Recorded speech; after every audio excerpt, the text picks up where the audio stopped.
BBA, BCA, BCom computer కోర్సులో 100% placement లభించే ఏకైక డిగ్రీ కాలేజ్ కూకట్పల్లిలోని i3 డిగ్రీ కాలేజ్ 8367215215. నమస్తే రమ్ గారు. నమస్తే జయ. మంచి చందమామ కథ ఒకటి చెప్పండి. మామూలుగానే మనం ఒక పని చేద్దాం అనుకుంటుంటాం, కానీ అంటే ఎవరికైనా ఏదైనా ఇవ్వాలని వచ్చినా అప్పుడు ఆలోచిస్తుంటాం. సామాన్లు ఏమైనా సత్తున్నాం అనుకో ఇంట్లో, ఎవరికైనా ఇచ్చేద్దాం అనిపిస్తుంది. అవి ఇచ్చే టైంకి లేదు మనమే ఉంచుకో, ఇప్పుడు కాదు నెక్స్ట్ మంత్ ఉపయోగపడిద్ది అనుకుంటాం కదా. కామన్గా ఒక కామన్ చాలా బాగుంది అనుకో చీర, అక్కయ్యకనో పినికనో తెస్తాం, మళ్ళీ ఆ చీర వెనక్కి పెట్టి ఇంకో చీర పెట్టేస్తాం. ఎంతమంది చేస్తారు చెప్పండి ఇట్లా? ఒక అడ్వర్టైజ్మెంట్ చేయ, కరిష్మా కపూర్, కరీనా కపూర్ వాళ్ళని ప్రమోట్ చేయట్లేదమ్మా, విషయం చెప్తున్నా అంతే. ఈ అమ్మాయి ఇది వస్తే నేను అనుకోవటం కరీనా తను ప్రెగ్నెంట్, ఆ టైంకి కొంచెం మొహం ఉన్నగా ఉన్నట్టుంది. బంగారపు షాప్కి వెళ్తుంది, అక్కయ్య పుట్టినరోజు ఏదైనా గిఫ్ట్ తేవాలని వెళ్తుంది. అన్నీ చూసి ఒక వస్తువు సెలెక్ట్ చేస్తుంది, అద్భుతంగా ఉంటుంది అది. సరే అక్క వాళ్ళ తర్వాత కట్ చేస్తే అక్క వాళ్ళ ఇల్లు, ఇది అక్క ఎదురుపడి తలుపు తీస్తుంది, తీగానే ఈ చెల్లెలు లోపలికి వెళ్తుంది. సారీ అక్క లోలోనో ఏమిటో బేబోనో అంటుంది. వాళ్ళ లోలో బేబో వాళ్ళిద్దరి పేర్లు. నీకోసం ఇవాళ ఏం తాలికపోయి నువ్వు హ్యాపీ బర్త్డే అని గులాబీ పువ్వు ఇస్తుంది. మనం ఆశ్చర్యపోతాం, ఏమిటి ఏదో కొంది కదా అని. ఇంతలో అక్క అంటుంది, అబ్బా మెళ్ళ వస్తువు భలే బాగుందే అంటుంది. తనకే నచ్చి తనే కొనేసుకుంది, అక్కయ్య కోసం కొన్నది, బట్ ఇవాళ కాలేదనమాట, మెళ్ళ పెట్టేసుకుంది. అక్క చాలా బాగుంది అంటే అవును కదా అంటుంది. నిజానికి ఏమిటి అసలు సంగతి? ఈ అమ్మాయి కోసం కొన్నదే. చాలా మంది చేస్తారు ఇట్లా, 100%. చీరలు అలా చేస్తారు జయ, ఆడవాళ్ళు చాలా మంది దగ్గర ఉంటుంది. వస్తువులు కూడా అంటే ఇచ్చేసేద్దాం అనిపిస్తుంది, మళ్ళీ వెనక్కి పెట్టుకుంటూ ఉంటారు. అవును, అలాంటి ఓ కథ చెప్తాను బాగుంది. కాన్సెప్ట్ బాగుంది కదా. ఒక ఊళ్ళోట ఒక బక్క రైతు, పేద రైతు ఒక ఆయన ఉన్నాడు. ఇంకో 2 ఎడ్లు, ఓ ఎకరం బాతుకో ఎంతో చిన్న పొలం, చిన్న గుడిసె, ఇల్లు వాకిలి ఏవో ఉన్నాయి, గొడ్లకి కొట్టం కూడా ఉంది, 2 గేదెలు కూడా ఉన్నాయి, చిన్నవాళ్ళు బాగా. ఒకరోజు పొలం దున్నుతూ ఉంటే మామూలుగా ఇట్లా నిలువు జాళ్ళు అవుతాయి కదా, ఒకసారి ఎందుకనో అది ఇట్లా పక్కకి పోయింది. పోయేసరికల్లా అక్కడ ఏదో ట్రంగుమని తగిలింది, ఈ నాగేటి కర్రుకి తగిలింది అనమాట. ఏమిటా ఏదో టంగుమంది, మామూలుగా అది ఎప్పుడు చాలు కిందకి రాదు, పక్కకి పొరపాటున వెళ్ళింది, కర్రు అటు వెళ్ళిపోయింది అనమాట. సరే ఎద్దుని యువతలకి లాగి ఆ టంగుమన్న చోట ఒక గుణపం వేసి మెల్లిగా తవ్వి చూస్తే ఏముంది, అంత గిన్నె, కంచు గిన్నె, దాని నిండా బంగారం. హడిలిపోయాడు, అయ్య బాబోయ్ ఇంత బంగారం, తీసుకెళ్ళి న్యాయాధికారికి అప్పచెప్పేయాలనుకున్నాడు. దాన్ని తీసాడు బయటికి, యువతలకి తీసాడు. తీసి ఎక్కడిది, ఇది ఎలా వచ్చింది ఏమిటి అవన్నీ ఆలోచిస్తున్నాడు. భయము, వణుకు, చాలాసేపు అపిరితిపిరి అయిపోతారు మనుషులు అలాంటివి కనపడేసరికి. ఇంతలో ఏమైంది, చుట్టుపక్కల ఎవ్వరు లేరు, కానీ ఇతనికి కనపడింది గ్రామాధికారి పక్క ఊరు వెళ్తున్నాడు. ఆయన వెళ్తూ కనపడ్డాడు. కనపడేసరికల్లా గ్రామాధికారి కనపడుతున్నాడు, ఆయనకి ఇచ్చేద్దాం అనిపించింది. అయ్యగారు అయ్యగారు రండి రండి రండి అని కేకలు పెట్టాడు. ఆయనేమనుకున్నాడు, ఏదో అక్రమం జరిగింది ఇక్కడ, ఎవరైనా గట్లు జరిపేశారు, ఏదో అయ్యి ఉంటుంది, పాపం పక్కవాడు నేను కనపడ్డానని నన్ను పిలుస్తున్నాడని ఆయన వచ్చాడు. అక్కడి నుంచి నడిచి ఆయన దగ్గరకు వచ్చేసరికి ప్రాణోపల ఇవాళ కబుక్కని ఏం చేశాడు, దాన్ని ఇట్లా తోసేసి మట్టి తోసేసాడు కాలుతోటి దాని మీదకి. అయ్యగారు మీరు చాలా గొప్పవారు, మీ అంత తెలిసిన వాళ్ళు ఎవరు లేరు, మీరు చెప్పండి మా ఎలపటెద్దు మంచిదా దాపటెద్దు బాగుందా, ఈ రెండిట్లలో ఏది బాగుందో చెప్పండి అన్నాడు. ఆయనకి ఒళ్ళు మండి, నా దారిని నేను రోడ్డు అవతల నుంచి పోతూ ఉంటే ఇంత దూరం నన్ను ఎందుకు ఈ చాలల్లో పడి నడిపించాడు, 2 మంచివే పోరా పిచ్చి వెధవా అని వెళ్ళిపోయాడు. ఆయనట వెనకెట్టంగానే ఇప్పుడు అయ్య బాబు ఎందుకు ఇచ్చాను కాదు, దీన్ని ఏం చేయను నేను, ఎట్టా ఎవరిదో ఇది, మనం ఉంచుకుంటే ఏమైనా బాగుంటుందా, మళ్ళీ ఎంత తప్పు, మళ్ళీ చాలా తప్పు, అది చేయకూడదు మనం, ఆ పని ఇచ్చేయాలి ఎలాగైనా. సాయంత్రం దాకా 2 జాళ్ళు గీసాడు, ఎట్టగొట్ట పని చేశాడు, ఏం చేయాలో తోచటలా. ఇంతలో ఏమైంది, సాయంకాలం అయ్యేసరికి పొద్దున్నే న్యాయాధికారి ఊరెళ్ళాడు కదా, ఆయన నడుచుకుంటూ వస్తున్నాడు అటు నుంచి. ఆయనకి ఇచ్చేద్దాం అనిపించింది వీడికి.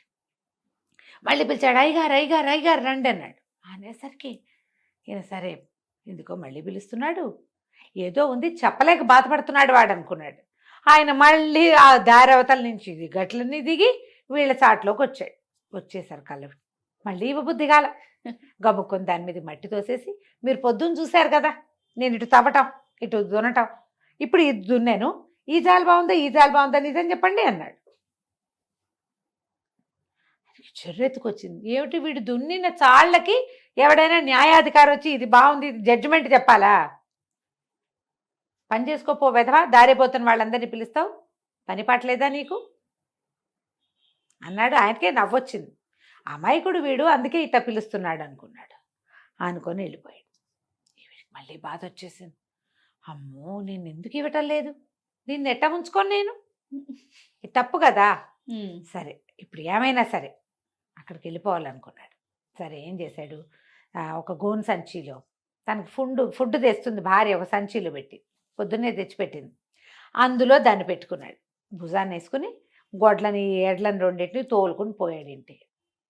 తోలుకుపోయాక వాకిట్లో నిలబడి, ఏమే నువ్వు ఒక పని చేయి, నేను కొంచెం న్యాయాధికారి దగ్గరికి వెళ్ళి రావాలి, ఈ ఎడ్లు రెండింటిని నువ్వు లోపల కట్టేసి కొంచెం మేకలకి గొర్రెలకి గేదెలకి వీటికి గడ్డి పడేసి పని చేయి నా బదులు అనేసరికి భార్యకి డౌట్ వచ్చింది. అసలు వీడు గొడ్లు పోయి వదిలిపెట్టాడు ఎవరి మీద, పైగా భుజాన్ని ఏదో సంచి వేసుకున్నాడు. ఆ సంచి ఏమిటి, అది రోజు మడత పెట్టి ఇట్లా చంకలో పెట్టుకొస్తాడు. ఏం వేసుకొచ్చాడు అందులో? వచ్చింది ఆవిడకి డౌట్. ఒకటి న్యాయాధికారి ఇంటికి వెళ్తానంటున్నాడు, ఎందుకు ఏదో ఉందనుకుని ఆవిడేమంది, ఆహా నీ ఎడ్లకి వాటికి గోడ్లకి పని చేయడానికేనండి నేనున్నాను, నా ఇంట్లో పని ఎవడు చేస్తాడు, చేతనైతే చేసుకో, లేకపోతే నీ గొడ్లకి ఇప్పుడు తినలేదు నేను పెట్టడం, నీకు అన్నం పెట్టడానికే నాకు సమయం సాల్టా లేదు, పెట్టుకోలేకపోతే పో అనగానే, మరి ఇప్పుడు గొడ్లకి తిండి లేకపోతే రైతు కదా, అవును. అందుకని ఏం చేశాడు, ఆ భుజానున్న సంచిని తీసి కింద పెట్టి ఇది రెండేడ్లని కొట్టంలోకి తీసుకుపోయాడు. ఒక క్షణంలో అవదది, వీటిని కట్టేసి లోపల ఎక్కడో పక్కన ఇంత గడ్డి ఉంటుంది, అన్ని జాళ్లల్లో ఇవి తీసుకుపోయి కాస్త గడ్డి పడేయాలి. అతను ఆ పని చేసే లోపల ఈ భార్య ఏం చేసింది, గబగబా వచ్చేసి ఆ సంచి కూడా తీసి చూసింది. చూస్తే ఏముంది, ఇంత కంచు గిన్నె ఇంతది అడుగెత్తుంది, ఒక 6 అడుగు 20 అడుగు కైవారం కూడా ఉంది. అమ్మ బాబో ఇది నిండా బంగారమే, ఊరిని వీడు న్యాయాధికారి అంటున్నాడు, అక్కడ ఇచ్చేస్తాడో ఏమిటో వీడి తెలివితేటలు, వీడి బొందా అని చెప్పి ఏం చేసింది, చటుక్కున ఆ గిన్నె పట్టుకెళ్ళి లోపల పెట్టేసి అదే సైజులో ఉన్న ఒక పలుగురాయిని తెచ్చి అందులో పెట్టేసి కట్టేసింది. మనవాడికి ఏం తెలుసు, రైతుకి తెలీదు, ఆడవాళ్ళు స్త్రీ బుద్ధి ప్రళయాంతక అన్నారు, అందుకే ఏం చేసింది, ఆ సంచి పుచ్చుకుని వెళ్ళిపోతుంటే మాట్లాడకుండా ఊరుకుంది ఆవిడ. ఇతను పోయి న్యాయాధికారి గారి వాకిట్లోకి వెళ్ళాడు. అయ్యగారిని కేకేయండి మాట్లాడాలన్నాడు.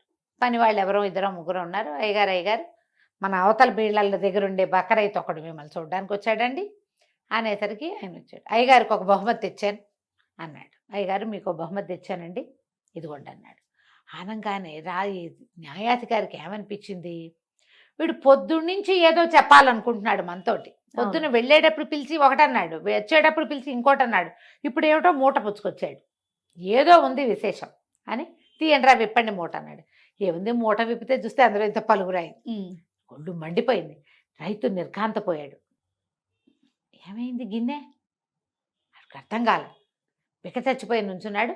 అక్కడి నుంచి ఆయన జడ్జి గారు అన్నాడు, వేధవని కట్టేసి ఉరిదీసేయండి వాళ్ళ వీణి. అయ్యో పొద్దు నుంచి పనిపాడు చేశాడు, ఇప్పుడు బహుమతిని పలుగురాయి తెస్తాడు ఆ పాపిష్టి వేధవా, వీడిని ఉరిదీసేయండి అన్న. అనగానే ఏముంది, వీడిని తీసుకుపోయి ఒక కొట్టలో పడేశారు, రేపు పొద్దున్నే తీస్తారు ఊరి, ఇది సాయంకాలం. వీడు అక్కడ కూర్చుని ఇట్లా ఆలోచిస్తున్నాడు, ఎంత గిన్నె ఎంత ఎత్తు, తన నిండా బంగారు మెరిసిపోతుంది, ఇలా సైగలు మాట్లాడుకుంటున్నాడు అనమాట. వాడు ఇంత ఇంత అనేసరికల్లా ఇది పాలేళ్ళు ఉంటారు కదా, వాళ్ళంతా చూసి వాడు ఏంటో కొలుస్తున్నాడండి చేత్తోటి, ఇంతంటాడు ఇంతంటాడు ఇట్లా అంటున్నాడు, ఏదో మెరుస్తోందంటాడు, ఏదో ఉందండి అనేసరికల్లా లోపలికి పిలిచాడు. మళ్ళీ పిలిచి ఏమిట్రా ఏదో కొలుస్తున్నావుట అన్నాడు. వీడికి మళ్ళీ బంగారం పేరు చెప్పబుద్ధి కాల. అప్పుడు కూడా అయ్యగారు కాదండి మిమ్మల్నేనండి, మీ తల ఇంత ఎత్తు ఇంతలా ఉంది, మీ బొజ్జ ఇంత ఉంది, మీ మెడ ఇంత ఎత్తుంది అని మీ కొలతలేనండి కొలుస్తున్నాను అన్నాడు. అనేసరికి ఒళ్ళు మండిపోయింది. వెధవా పిచ్చివాగుడు బాగుతావా, ఒరే విని ఆపద్దు, గురి తీసేయండి ఇప్పుడే అనగానే తీసుకెళ్ళి కట్టేశారు.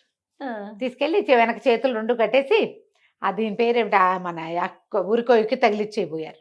అక్కడే ఉంది పక్కన. ఓహో మెడకు తగిలించబోతుంటే ఉండండి ఉండండి ఒక్కసారి అయ్యగారితో మాట్లాడాలంటే సరే చచ్చిపోతాడు వీడు, ఉరి తీస్తే ఏముంది పుసుకొని పోతాడు, ఇంకోసారి మాట్లాడతానంటున్నాడని ఏదైనా చెప్తాడని పిలిచారు. వీడికి అప్పుడైనా చెప్పేద్దామని పిలిపించాడు. ఒకటి దొరికింది, మా ఇంటి దగ్గరికి బస్తాలో తీసుకెళ్ళాను, అక్కడ మిస్ కొట్టింది, ఇక్కడికి రాయొచ్చింది, దాని సంగతి కనుక్కోండి అని చెబుదామనుకున్నాడు. ఆయన గబగబా వచ్చేసరికి మళ్ళీ చెప్పబుద్ధి కాలే వీడికి. చెప్పబుద్ధి కాక చూడండి అయ్యగారు మీ వాళ్ళు ఏమిటో మెడకి తాడు తగిలిస్తున్నారు, నేను చచ్చిపోతానో ఏమిటో మీకు ఆ సంగతి ముందే తెలియజేద్దామని పిలిచానండి అన్నాడు. ఆయనకి పట్ట చెక్కలయ్యేలాగా నవ్వొచ్చింది. వీడు అమ్మాయి కూడా వెర్రివాడ ఏమిటి వీడు, వృధాగా వీడిని చంపడం ఎందుకు, మరే వీడు పిచ్చి వెదవరా వాడిని వదిలిపెట్టేసేయండి అన్నాడు. పోనీ బతుకు జీవుడా అని దిగొచ్చేసాడు. ఇంటికి వచ్చి కాళ్ళు ఇడ్చుకుంటూ వచ్చేసరికల్లా బతికే ఉన్నాడని తెలిసింది పెళ్ళానికి. బతికే వచ్చాబా అంది. వచ్చానే ఏదో ఒక విశేషం జరిగిందే, అది ఎవరికైనా చెప్పడానికి భయమేస్తోంది అన్నట్టు. ఎవ్వరికీ చెప్పద్దు, నోరు మూసుకునుండు.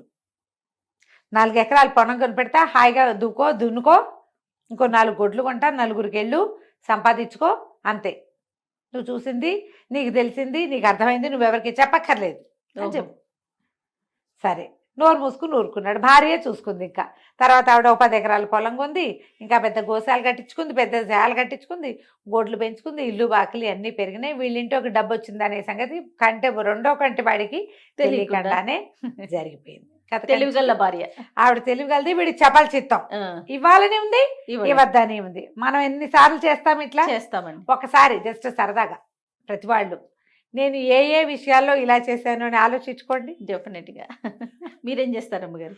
జనరల్గా పుస్తకాలు పుస్తకాలు చేస్తారా? ఇస్తానంటాను. ఆ పుస్తకం వచ్చేసరికి ప్రాణం ఒప్పదు, నాకు ఒప్పదు, అదో బాధ.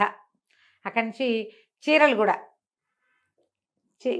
ఇచ్చేసాక అబ్బా అనవసరంగా ఇచ్చాను అలా ఉండాల్సింది అలా అనిపిస్తుంది. అన్నీ కాదు, చాలా కొన్ని విషయాల్లో జనరల్గా అట్లా అనిపిస్తుంది. రైట్ అండి. నమస్తే. నమస్తే.